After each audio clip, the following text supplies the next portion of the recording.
This episode is about water and relationships. Let's start with the water part first. There's a physical and emotional response to natural thirst. The physical is clear. When most of us are thirsty, we head to our sinks, refrigerators, or cabinets and have our fill of filtered water, complete with a balance of fluoride and chlorine to keep us healthy. We don't think of this as a privilege, but an expectation. Most of us take clean drinking water for granted and only become conscious of clean water as a very valuable commodity when traveling to countries where some governments do not value this as their obligation to take care of everyone living within their borders. Lack of potable water can truly be a life and death issue. Everything from intestinal issues to cholera, dysentery, hepatitis A, and numerous other diseases exist without potable water. Here's the relationship part, and there are two parts to this. So here's the first. It's that exploitation of indigenous populations throughout much of our global history has occurred and continues to occur, often because corporations and some governments have a clear economic agenda. This exploitation under the guise of economic growth impacts part two of relationships, which is the determination of some truly remarkable folks to try to right this wrong by bringing together communities of need and support them in sustaining their existence.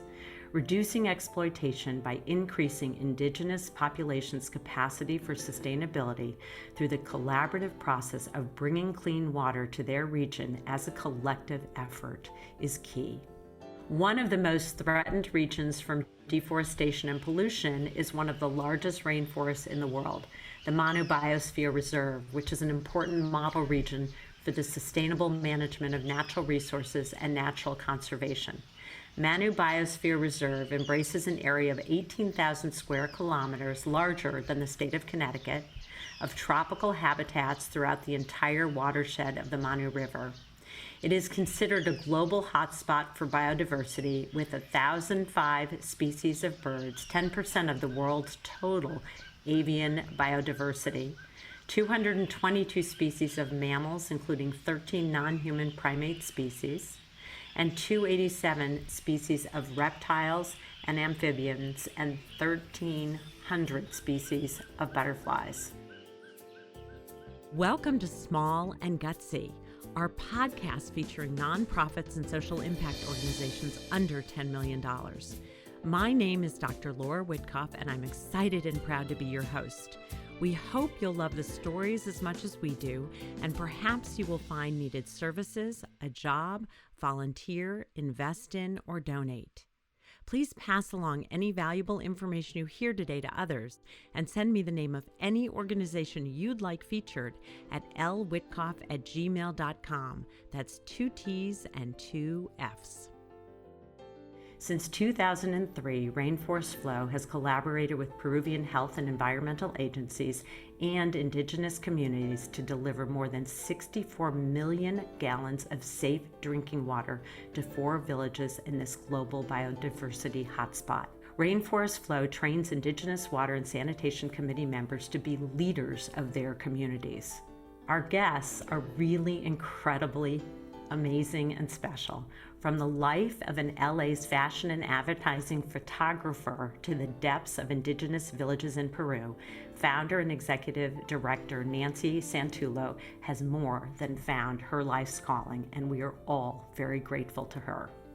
Nancy, together with a small team, including local experts as well as an anthrobotanist, medical anthropologist, and documentary filmmaker, Dr. Glenn Shepard, who, by the way, speaks 11 languages and has been involved in field work in Latin America, Asia, and the Middle East, have spearheaded this effort together and continue to be on the cutting edge of bringing water, sanitation, education, and relationship to the indigenous people who deserve to have their voices heard and their decisions respected. So let's get started. Welcome, Nancy and Glenn.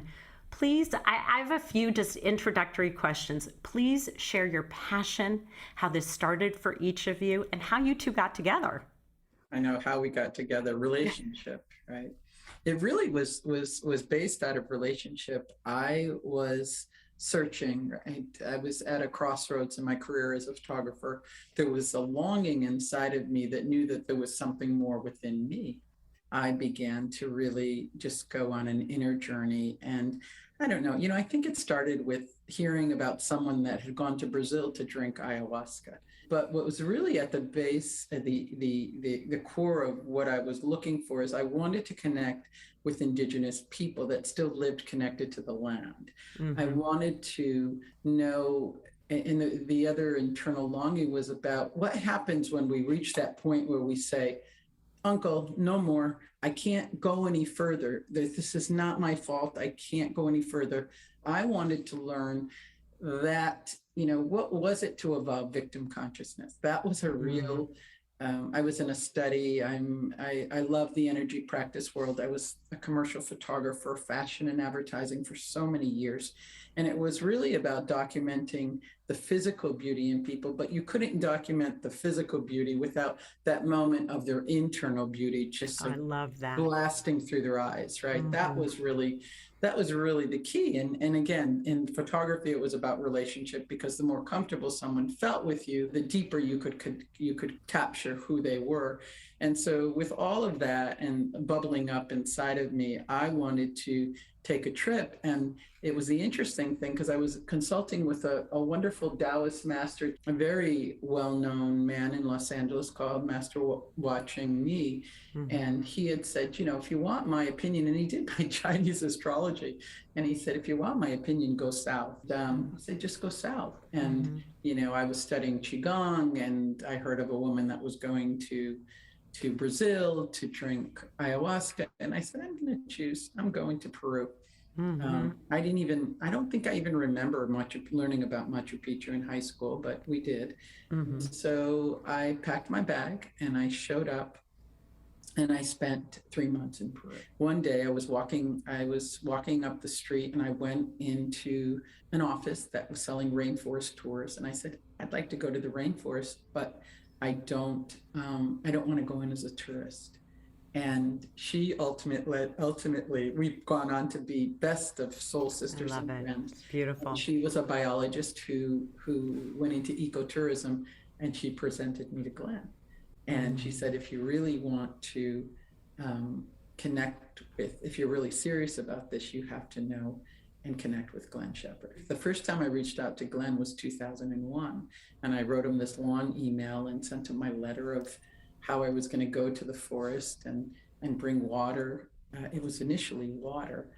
Education initially. And then the school teacher said, what we really need is water. And so then I proceeded to water. And then when I connected with a colleague who worked with the UN, then I learned about WASH, and I understood that, water without sanitation and sanitation without water wouldn't work. And then without the health education portion of it, that was really the glue that held everything together. And so I made a conscious effort that was the programming that I wanted to develop.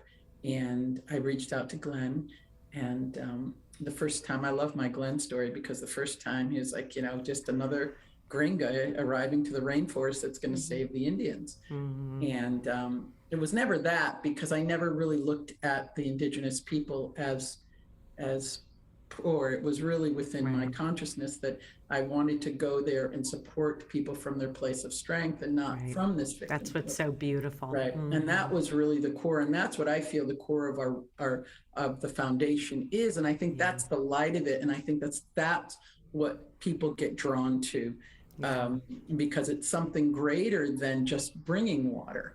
It's really documenting that journey to the tap, in which those lifetimes of encroachment and abuse begins to transform. And because someone actually kept their word to them.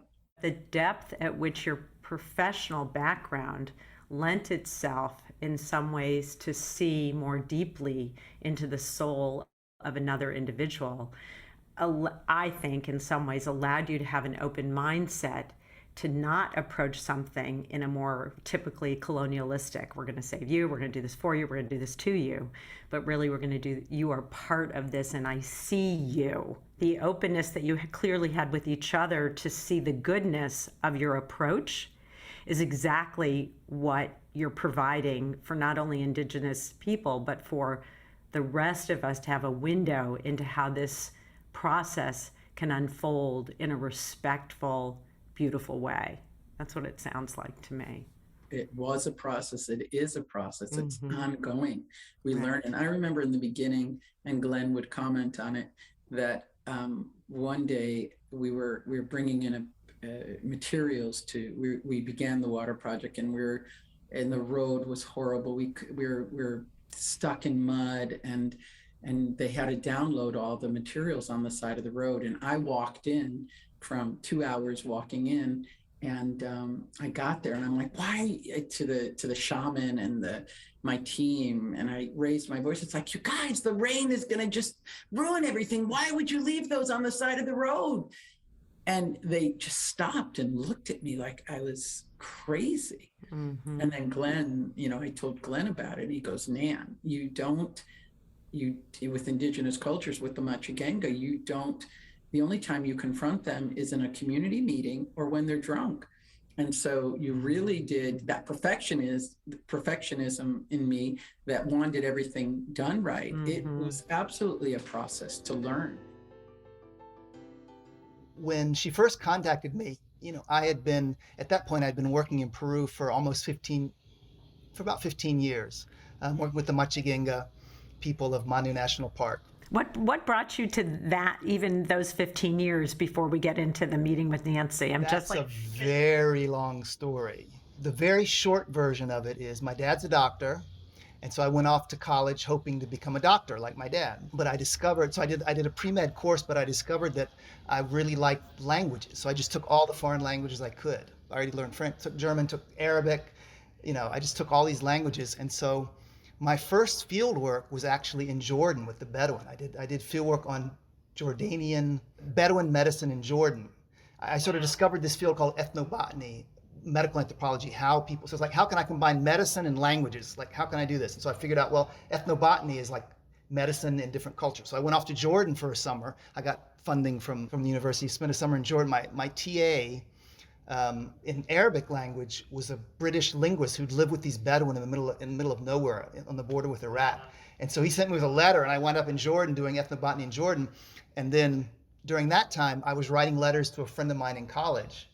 And he said, man, you wrote really cool letters from Jordan. I'm off to Peru to do my senior thesis work in Manu National Park. So I owe you. So he went, I get back from Jordan, and he heads off to Peru and starts writing me these amazing letters, like, we're going down the cloud forest, and there's howler monkeys, and in Manu National Park, and the Machigenga Indians. So I went to the library and looked up the Machigenga Indians and said, well, maybe I could learn Machigenga. And so I got a language book, and when they got back from that, it was like a semester, every fall semester, this professor at Princeton took students to Peru. And when they get back, I said, hey, I'm pretty good at languages. I'm interested in ethnobotany. I've done field work in Jordan. Would you take me to Peru? And Professor John Turborg, who's still alive, said, sure, get some money and I'll take you. So I went from like Jordan one summer to Peru the next summer, which was an incredible transition. But when I arrived when I first set foot in that first village, I just felt like I was at home. It's like, this is it. I know this is it. So I just felt like, because I grew up in Virginia, hunting, fishing, crabbing, Chesapeake Bay, and somehow when I stepped in this village and was like going out in the woods, hunting with these people and fishing, it felt like, well, this is like my childhood. This is great. And then 15 years later, at that point, in those 15 years, I learned the Machigenga language, started a doctoral program, finished my doctoral program, made a couple movies about Manu National Park, made a Discovery Channel film that won some Emmy Awards, made a film with National Geographic. And so I guess I became like the local expert on the Machigenga. Lots of people would get in touch with me. Reality TV companies, and when that was a thing, gringos who wanted to show up. Oh, I want to do a health project. Oh, I want to bring milk to the children. Oh, I want to bring books to the children. All these do-gooders were coming to Manu, and they would see these poor Indians, quote unquote poor Indians, and these children, and they need help, and they need clothes, and they need this, and they need that. And they always really annoyed me because they would show up and they would spend a couple months in the village, and they would promise the world, oh, we're going to make a library, we're going to do this, we're going to do that. And then they would get sick or have a nervous breakdown and then go off and disappear and never show up again. And at this point, this had happened multiple times, and I'd become much more wary about random gringos and gringas asking me I want to do a project with the Machigenga. And so I was very wary at the beginning. Like, who is this person? Do the Machiginga, do they even need water? I mean, this is the world's largest, source of, the Amazon is the world's largest source of fresh water. Do they actually need clean water? Maybe their water is just fine. Why do we always have to impose our views and change things? And it's kind of interesting because I got my first grant to go to Peru. Well, my second grant. I got a first grant as an undergraduate. I submitted a grant to this thing called the Henry Richardson Laboise grant. Henry Richardson Laboise was the director of UNICEF for many years. And a lot of his career he spent putting water systems in, wells in Africa. And his wife, Henry Richardson Laboise's wife, is Eva Curie Laboise. She's the daughter of Pierre and Marie Curie, the people who discovered radium. I won this grant, and she interviewed me personally for this grant. And right before I left in 1987, I had dinner with her. And she said, my grant was about, how can we study ethnobotany, recover traditional medicine, and find a blend of modern medicine and traditional medicine that makes indigenous people more healthy. And she said, I loved your grant. It's a great idea about traditional medicine, but sometimes the best way to improve health is with water. That's the simplest way to health. And my husband put in hundreds of wells out throughout Africa, and we help people's well-being. And that was like 1986. She sent me that message, and I just sort of forgot about it. And then suddenly I find myself 15 years later. Nancy takes me to Wakadia village, this mixed Machiginga, Wachipaiti, two indigenous groups. And I said, do these people even need water? Let's go test the water. They had a government-installed tap water system. On one side of the river, the people had taps, government-installed taps. On the other side of the river, there was a group of houses that didn't have taps. They just used stream water. Here we are in the biggest, this pristine national park. And so I went and did the water testing, and oh boy, did they need clean water. Glenn, on both sides, Well, this was the irony. They were all contaminated, but the tap water was more contaminated than the natural water. Interesting. And when you tested the water system from the water capture point down to the systems through all the houses, it got more contaminated as it went through the village. It was a badly designed system, and the people would say, a deer jumped in the water system and in the tank and drowned, and we had like rotten deer parts coming through the system. So it was a really gross system. And so after being in the village for about 3 weeks, I realized, Nancy, these people definitely need an overhaul of this water system, because the children, there was, high incidence of diarrhea. 90% of the people had intestinal parasites. Lots of kids had anemia. And so my initial position as an anthropologist is, why change anything if they've lived in this environment for hundreds, thousands of years? I'm sure they know how to find clean water. And the fact is, in the past, they lived very dispersed in little settlements, just one household and then another household, another river. And so probably their water and their environment was less contaminated because they lived at a very low population density.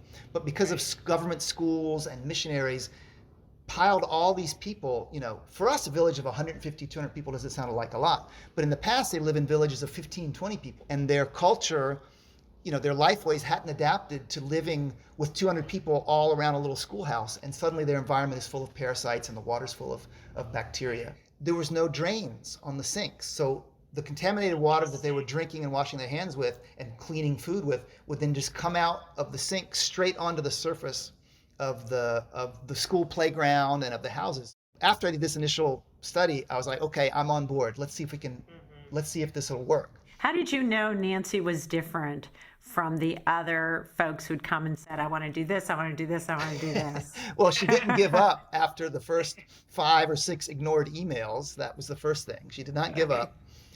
First got in touch like in 2001, and I don't think I ever actually responded to an email till like 2003. So she was persistent. That's one thing about Nancy. She is persistent.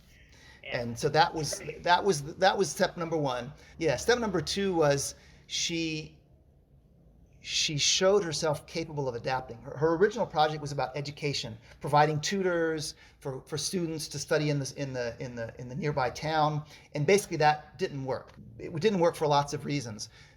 the students were malnourished, so they couldn't even focus on their primary education. And then they'd get to the secondary school level, and they couldn't compete with students who'd had a different training. And so she switched her focus. Her initial focus was on education, tutoring, schooling. She switched it to a more basic level, which was water. And so that already showed me she had the capacity to adapt and change. Yeah, she had an open mind. So Carol Dweck has done this research on open and, a set mindset and it's so true. When you have an open mindset, you really are curious and you're really looking for what the need is versus telling what the need is. And I admire you both for the adaptability and the recognition that water is often an answer to so many things. So I just love that. So many, biological research projects and NGO work, they want the anthropologist to come and give like a stamp of approval. Come do a study, give us a stamp of approval. And the difference with Nancy was she actually wanted to hear my input. She did not want to do this project until she knew that it was that they were open to the idea of doing the project and that their social system could adapt to it. And so and the other thing was the stuff that she made is beautiful. Usually when you see stuff made by the World Bank or the Peruvian government, it's these ugly structures that don't last 6 months, and they use the cheapest materials, and it's just ugly stuff that it breaks, and then it's this white elephant that just sits there and rots and looks ugly for the rest of time. And the sinks that she built are amazing. They're beautiful. It looks like it's made with these river rock. It looks like something you'd find in a Swiss chalet, like at a very chic, rustic sort of Swiss chalet. They're beautiful, beautiful work. And so these beautiful sinks, they look like some Incan art, these huge sinks, double sinks, beautiful stonework. And then when we go across the river, there was a little pipe going over a bridge across the river, and the indigenous people, a Machiginga family, they were in a hurry to get their water. So they quickly just jerry-rigged a little tap, and they just pulled a little tap up and had it going down, and they would use that to wash their feet when they'd get home. They'd use it to fill these big pots they make. She mentioned that the Machiginga people, they do these every month or so. They have this big bout of masato, which is it's a low alcoholic fermented manioc beverage, and that's sort of like their party time. It's one of the most important social moments where everyone gets together. They sing, they dance, they vent all of their social frustrations. It's like a big cathartic sort of social venting that they do about once a month. And so they have these huge pot. They make masato by it's like 2% alcohol. It's very low alcohol. So you need to drink a lot to get drunk. And they make these huge, like they're these 50-gallon aluminum pots, these gigantic pots. And so they would, the people jerry-rigged this little tap where they could wash their feet, and they could, throw a little water like as a bath, and they could fill these huge masato pot, these huge manioc beer pots, which in a traditional sink you can't really fill them because the sink's this small. And they figured something out that's much more practical than a sink. And so from that point on, we took that idea, talked with our engineer, and then adapted it into this practical tap stand that rather than having a sink, instead it's this simple little circle of stonework and then a pillar in the middle with a tap stand, and it's much more practical for some of these villages that need to, like, someplace to fill their pots, someplace they can like wash off their feet and stuff like that. So that she showed this ability to adapt and to listen to the indigenous people in first place, and the anthropologists in second place.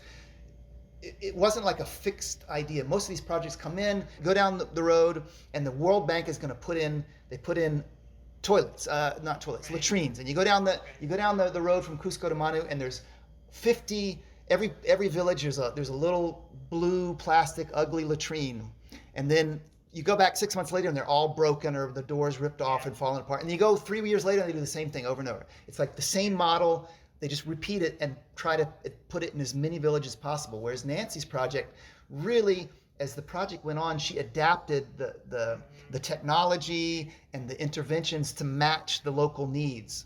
And so that adaptability really showed me that this is a really socially tuned model. It's attuned to the environmental situation, the environmental context, the technical context, and to the cultural context. For sure. And it sounds to me like Nancy and team are completely open to an iterative process. So if something looks like it may work better, you engage people to really test it out, will it, and then you actually employ it. And so it's a great model for all of us in anything we do, because most of us are so defended.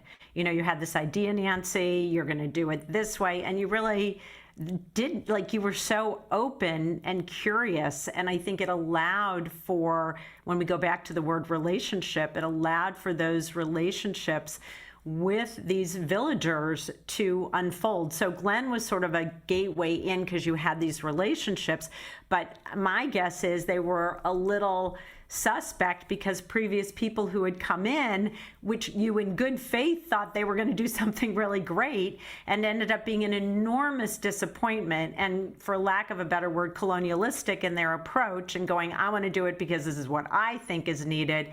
And Nancy was the exact opposite of that.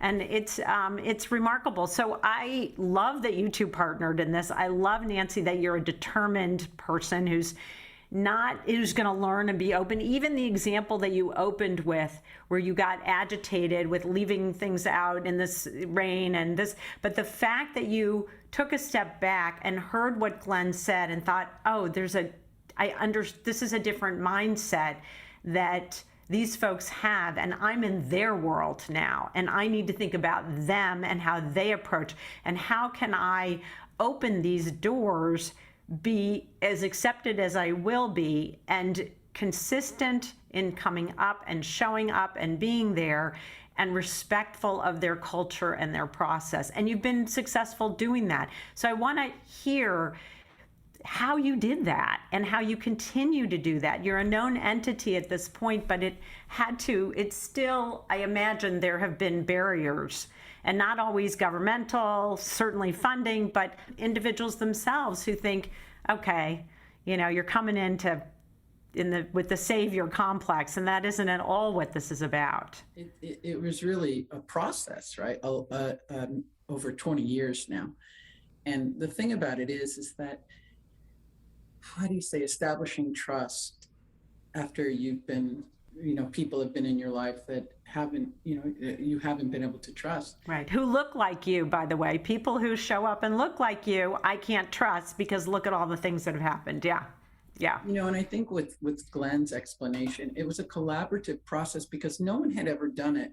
You know, when we were looking at, because everything we constructed, you created, so you brought water and then you took, how do we dispose of that water? And basically I was with a US aid engineer, and he said, just, you know, surface water, just let it run right on top. Don't do anything else. And so that's called recontamination. So it goes back into the streams. And so you're thinking, wow, and these are people, my mom would go, and these are educated people that are doing this. My mom always thought if you had more than a high school education, that you should be smart and you should do the right thing. As you said, it was a process. And once they saw the water come out of the tap, okay, that really began that process of transformation that we can trust. We can begin to start trusting, because it took a long time for people, and they saw that we were there.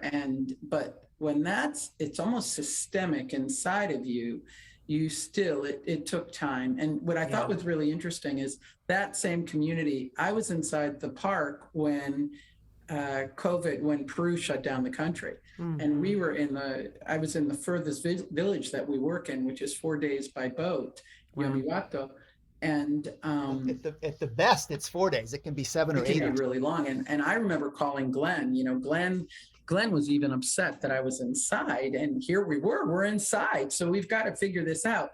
By the time, and it took a long time for us to get out, because they weren't allowing any boat travel out. And if they saw you in your boat, they were gonna arrest you, basically.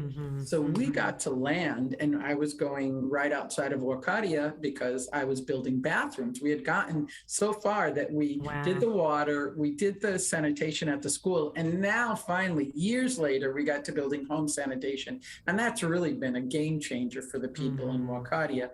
And when we got to the community, my team was still working in Huacaria, and they said everybody could come in except Nancy. And at first, I pulled back, and I'm like, what? And then I understood, because right, Glenn? Wasn't that region where the measles had wiped out the Wachuperi, which what I realized is they'd been wiped out before. And so they looked at me, they eventually let me inside.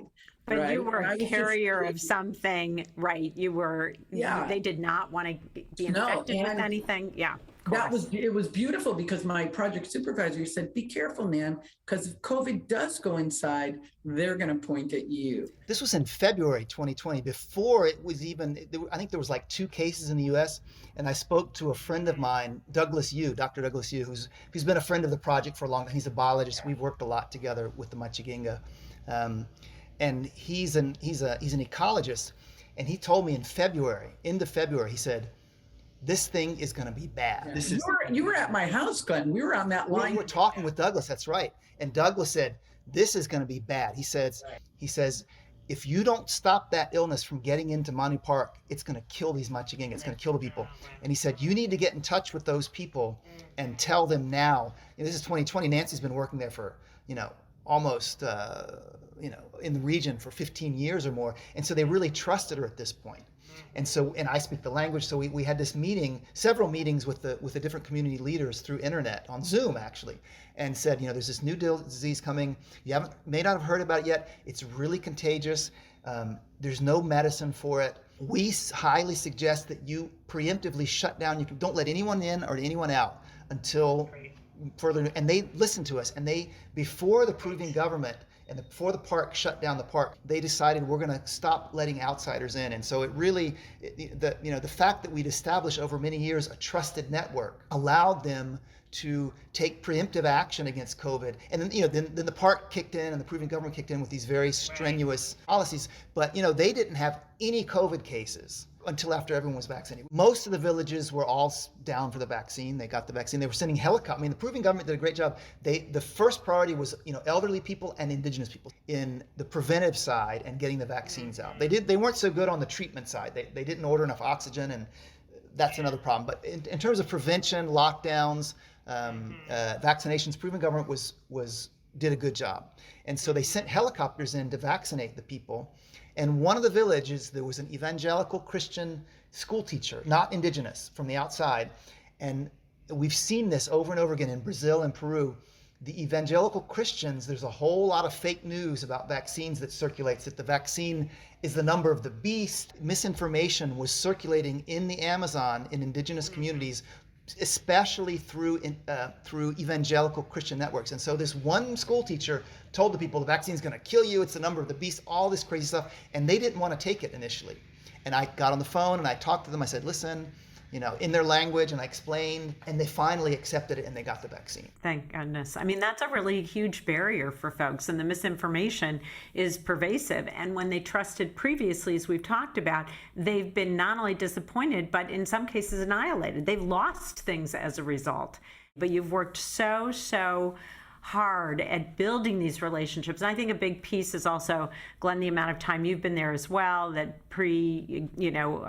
existed before Nancy, and also the language. And Nancy, do you speak a little bit of the language? I have to ask. You know what? I speak very little. That's why I have Glenn. Yeah. And Glenn has been instrumental in coming in.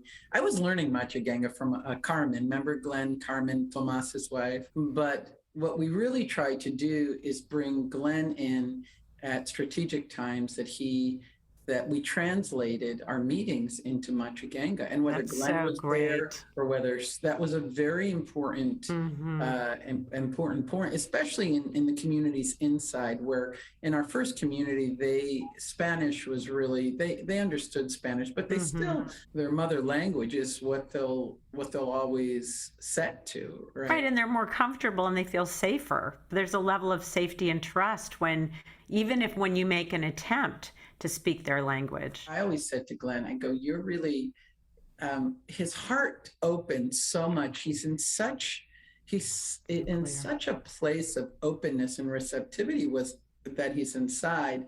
And I think that's really his gift to the people, because his heart is so open to them. And he really, from all the years and all the time that they've been together. And so really, it's been a complementary system that we have a social expert with us that really I really held true to that. I wanted it to be useful. I wanted it to not make people into who we wanted them to be, but Right. in their best version of who they I were. love that. And that was really important. And it was really, what was really strong was about that they saw a strong woman, and that the women, just from the water, the transformation of the water, and the women began to get healthier, and then the children were getting healthier. The women became more empowered because they saw me walking through a very, how do you say, male dominated culture, and for the most part, holding my own. The other thing is the results were just phenomenal. I mean, I remember, going back to Douglas Yu, my friend from Harvard. I worked in these villages. We started working together in about 1996. So I'd already been working with him much for about 10 years.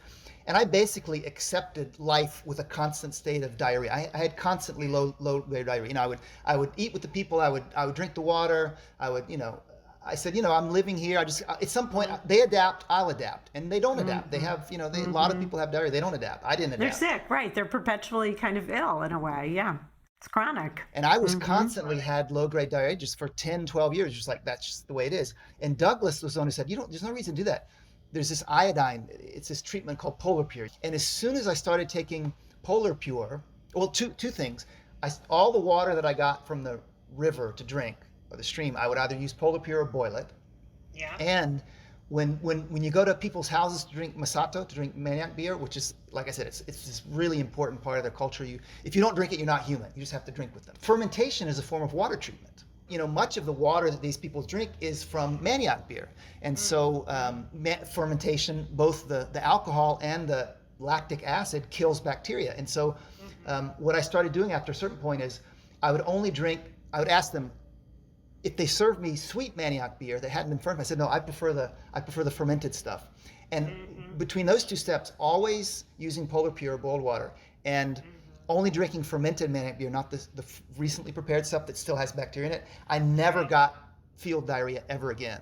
And so when we finished with Wakati, the first village, she spent 5 years in the first village before moving on. So let's get this working here. Let's not expand too quickly. Let's figure out the technology. So you really wanted to do a real pilot to see what worked, what didn't, what can we replicate, and then you can move it from there, because you have not only a proven track record from a research perspective, but you have buy-in from the community that then can share that it's been a good experience with the next community. Within a year of installing this water plus the health training, the incidence of diarrhea fell by half. The incidence of intestinal parasites dropped by, I don't know, I can't remember, 30 or 40%. It really worked. And so I said, this stuff works. Let's go and do it in my village. The villages where I've been working for the past 20 years, where in 2007, in a period of 1 year, 13 children died in one village, babies, of basically diarrhea. Because there was it wasn't cholera, but they called it like mini cholera. There was an outbreak, and 100% of the village was ill for weeks, and like 13 babies died. And at that point I said, we've got this thing working in Wakatia. Let's do it in Taikome and Yomiwatu, these really, really, really remote, much more remote villages in the middle of Manu Park. And she accepted I threw down the gauntlet. She accepted the challenge. Yeah. It was hard work, but we got it done. I want to comment on a couple things that you said that I think the most telling, and I think that you said it earlier and Nancy alluded to it, is you had said that most people don't listen to anthropologists, and then Nancy did. And I love that, because what you're talking about, and this has been proven time and time again with various research, when you go in and collaborate and work with folks within a community and get their buy-in and their input from a social perspective. And this is true with the first vaccines. It was a social experiment that happened through women that actually created the opportunity for vaccines in smallpox in the early 1900s. It happened to be a woman, actually, who then brought it back to England, so on and so forth. Long story. But so I love that, because it not only is proven time and time again, but it begs the question, why don't we have that as a model in every engagement that needs a change, an environmental change, a behavioral change, any kind of change needs to consider that whole social dynamic in order for it to take hold. We know that, but we don't operationalize it. Yeah, and the tragic thing is that in today's interconnected world, you would think anthropology is ever more important, but instead what happens is, academic departments think, oh, anthropology is about isolated, uncontacted peoples. They're cutting anthropology. I mean, we need anthropology more than we've ever needed it today. Well, I do have to tell you, my son is actually majoring in that. I'm so happy to say I'm going to connect you all. And I'm wondering, because you gave this beautiful example of working within the environment and finding something to hold the water that was really conducive to an environment where it wouldn't leak, it wouldn't do, and it wasn't expensive. Once you did that, did the government recognize that this was a more cost-effective, efficient? I know, Glenn is laughing. Okay, thanks for that. On the contrary, they came after us. There's 3 places in Peru, well, 4 now, where I drink tap water. I don't drink tap water in Lima or Cusco, anywhere except Huacaria, Taikome, you know where it comes from. And now Shintuya. So there's only 4 places. They're the most remote villages, and I know that when I open that tap, I can trust the water. Nowhere else in Peru I can trust the water. What happened in Huacaria was, once we had finally, they'd been drinking this horrible contaminated water for I don't know, for how many years? No, for about 5 or 6 years, this water that was completely contaminated. Bats would die, and bat and frog bones were coming out. It was horrible stuff. As soon as we had the water actually working, suddenly the local health post, suddenly they're interested. What are these gringos doing? We're going to test the water. There's no chlorine in this water. There's no chlorine in this water. By Peruvian law number 652, paragraph whatever, it has to have such and such chlorine. We're shutting you down for violating Peruvian laws. With the Taikome project, they said we were interfering. We had ripped out a government. We destroyed government property by taking out this incompetent project and replacing it with a working project. Wow. And they wanted to fine us. And the indigenous people, Romulo, the elder, who did not want to have anything to do with this project at the beginning, he became our biggest supporter once the water came to his house. It's like, oh, this stuff works. And when they came, and he's very respected elder. When the government came to investigate this supposed destruction of government property, Romulo let them have it. He was our biggest critic. But once he saw the result, he became our biggest defender. So that's really an example of where the community works with you and where you really get the reality of their experience in the forefront. But Nancy, you were going to say... The thing that happened was when you stay with people long enough, Glenn saying the insistence, and it's really consistency over and over. They knew we were coming back. And the shaman in Huacaria, where we started, because we're on our 5th community, but Huacaria was our first community. We started in 2003. But the shaman at the time, and the shamans are the men that are the leaders of that community. And even though there's community presidents, normally it is the shaman, right, mm-hmm. Glenn, that leader that has the power in the community. So in Huacaria, there's 3 ethnic groups. And it was Huachuperi, am I saying it right? Huachuperi, Machiganga, and Quechua. And the Quechua people live separate from the Machiganga and Huachuperi. And so he said, they're not getting water. They're only here to take from the land, but they were registered community members. And I said to him, look, either everybody gets water or nobody gets water. Yeah, good for you. He wasn't happy with me. And then probably in 2016, he sat down with me at his daughter, who Nancy, his daughter was 5 when we started, and she's now married with 2 babies, and we're sitting at her little store, the general store in his community. Mm-hmm. And he said, Senorita, and he was expressing all of his discontent with all the NGOs that were coming in and separating them. They had fisheries. They were beginning to make inner fighting go on with the people instead of joining them together. Mm-hmm. And he said, you know what, Senorita, I wasn't in favor of what you did, but you were right. He said, you didn't want to split us apart. You wanted to keep us together. So as you think about the future, and then I have always toward the end of the podcast, our quick and gutsy questions that we'll sort of put out there. There's no pressure. You're on number 5. Where do you see this going to 10, 20? Where do you see this, the future of Rainforest Flow in terms of your wishes, your collective wishes? Well, what's always been on paper is to establish a regional model in Manu and let Manu teach, arriving as far as, Indonesia and Yeah. the Congo, and Beautiful. Brazil, right? But That's really the legacy. The legacy that is, is, yeah, but it's through a right. teaching center now, and it's Yes, not right. doing it project by project. We're already replicating in another So region, great. and that's going beautifully. But ideally, what we want is that global teaching and learning center in which we can build capacity. I call it a hub where indigenous people can come to from their place of strength and learn the how-tos of how to establish WASH programming in their communities and build capacity with the local workforce, the local, regional, national. So it's all about relationship. It's bringing people together and sharing ideas and trying to right some of the wrongs. And it's also an adaptable model. So even though you'll be setting up the center and it's a place for learning and teaching, each village may have their own challenges. And so you're there to help them resolve those challenges and still get what they need in terms of the WASH model. And it's just beautiful. Every single village has had a different technical solution based on the topography. If you don't have the topography, you have to use solar panels. The Manu National Park invited us to set up a system for one of their park guard stations using rainwater capture off the roof. And so at this point, we've got, Rainforest Flow has 3 or 4 different sort of models that we've got something that works.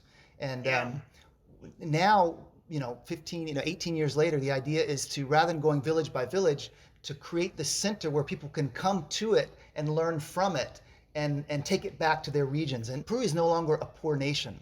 It's a country with a lot of gas royalties, and there's a region just adjacent to Manu, also inhabited by Machiginga, that they get about $100 million a year in direct gas royalties. And the Camisea gas fields produces $100 million that goes directly to this region of 50,000 people. That's, do the math, it's like $20,000 per person per year for the past 10 years. They've gotten over $1 billion in aid, and yet none of these villages has drinkable water, not one of them. Again, an example of exploitation, and you're changing that. How can this center then serve as a place where people from these other regions could come and learn and then use the plenty of money that's there to make systems that work rather than systems that fail? This episode is sponsored by the Intrinsic Group, my boutique management consulting firm specializing in guiding organizations to leverage talent, optimize processes, and to ensure the organization's narrative is aligned with their culture.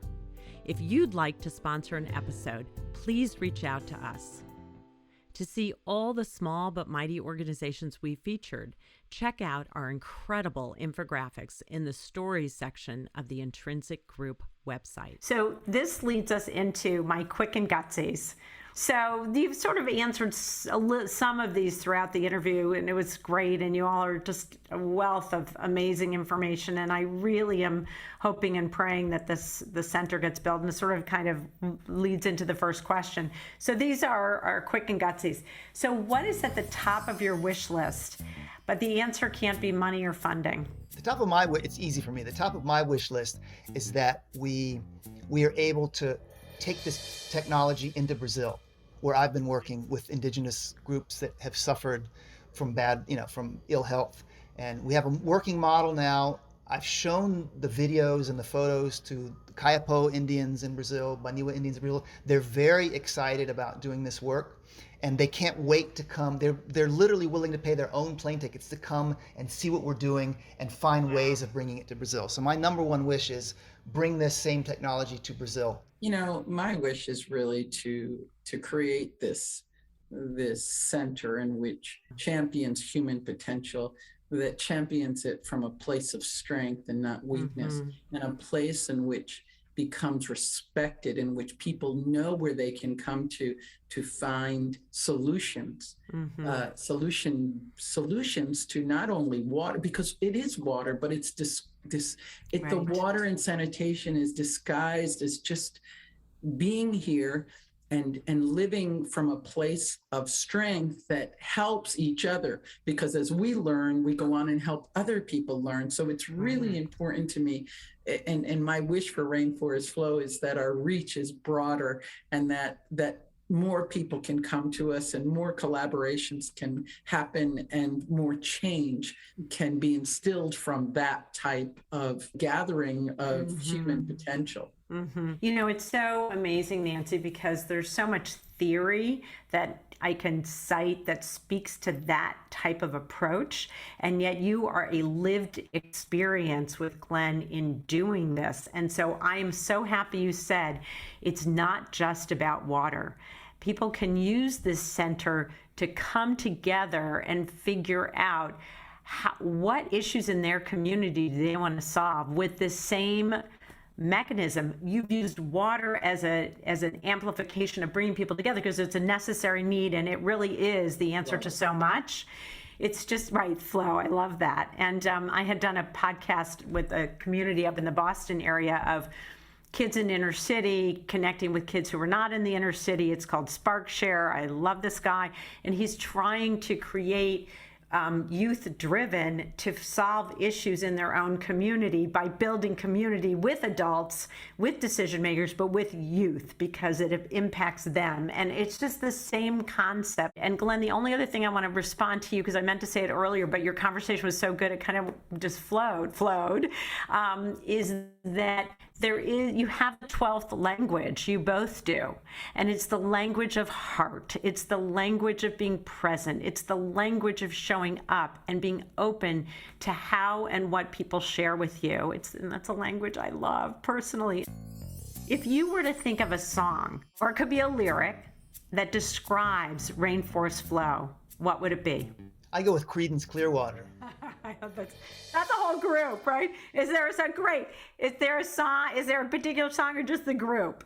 The rain song. I want to know, have you ever seen the rain? You know, it's such a journey, the forest, you know, the energy of the forest and its place, you know, its importance to the health and well-being of the world, and indigenous people's place in that. I call it kind of the divine matrix of our health and well-being of our rainforest. And so we're just there. I think we're all passing time well. It's intensely, it can be intense, it's dangerous, it's magical, it's frustrating. And most of all, we just keep going back, right? I mean, as much of a persistence as I have, look at Glenn. Glenn's been there 35 years. I've been wandering for 20.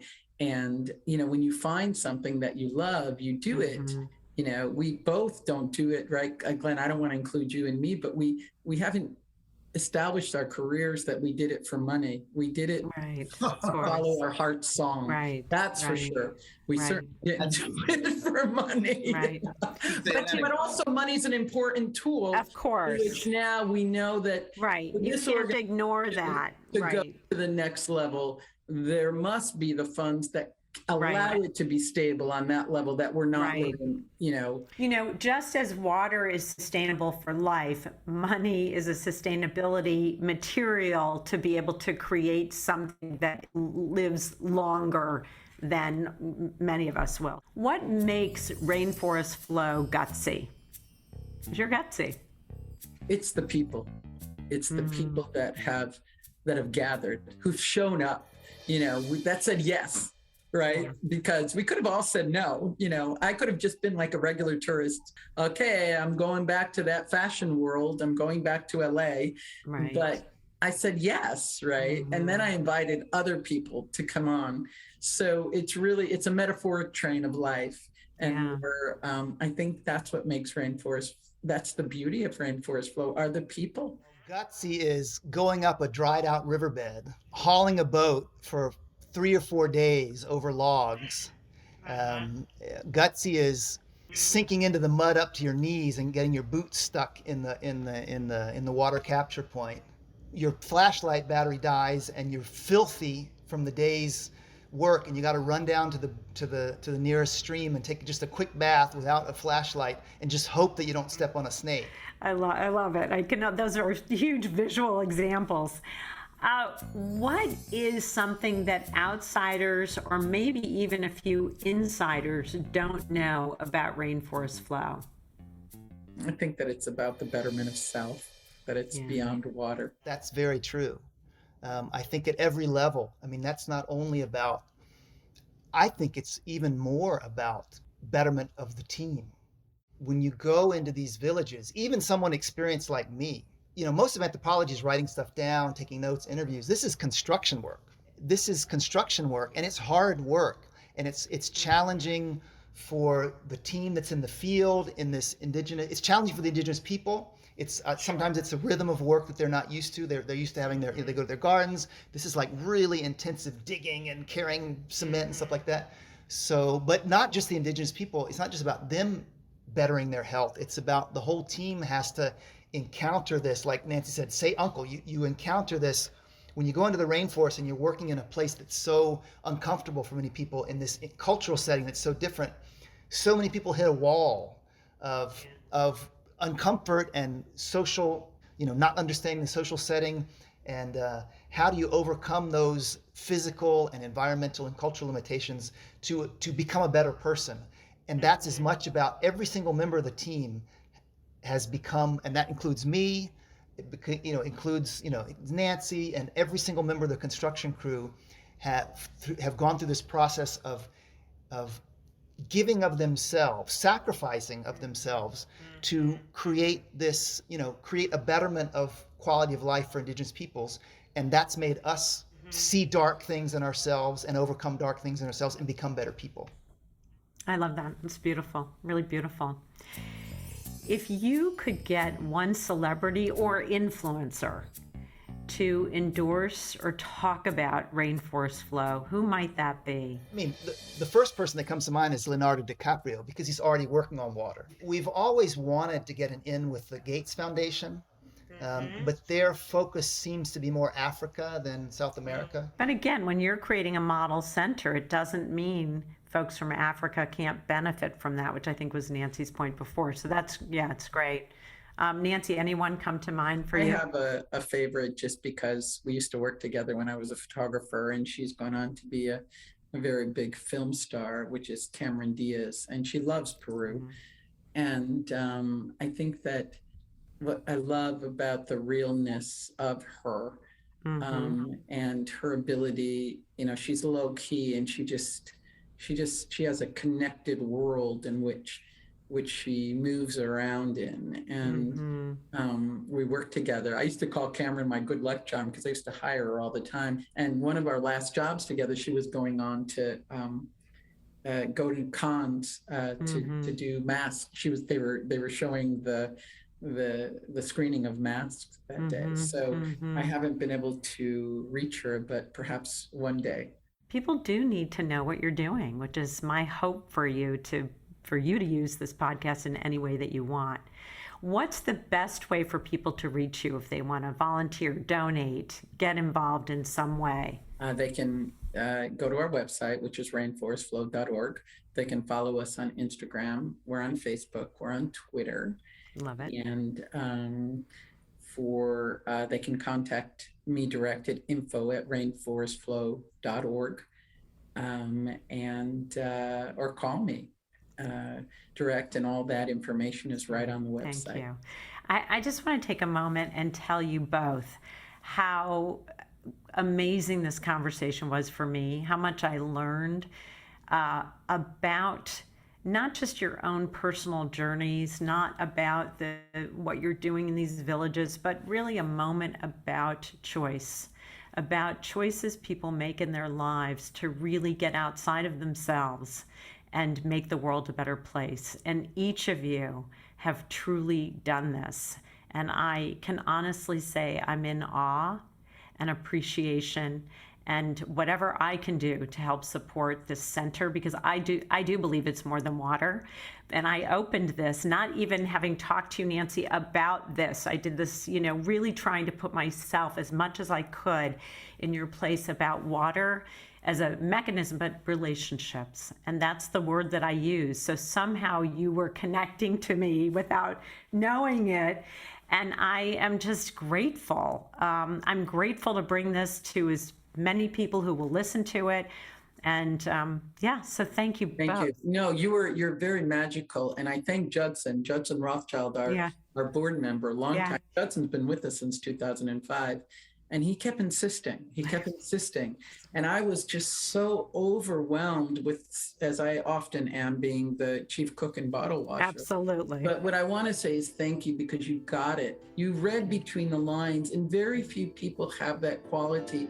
So thank you, Laura. Thank you for listening. If you like this podcast, please share it with your friends, give us some stars, and write a review on wherever you listen to podcasts. And if you're interested in sponsoring a small and gutsy episode to keep it going, please reach out to me or buy us a coffee at www.buymeacoffee.com/small-and-gutsy. Just an FYI for those of you who might want to be a small and gutsy patron, we just released our Patreon site with some really fun first edition small and gutsy merchandise. So check us out to support this effort at patreon.com/small-and-gutsy.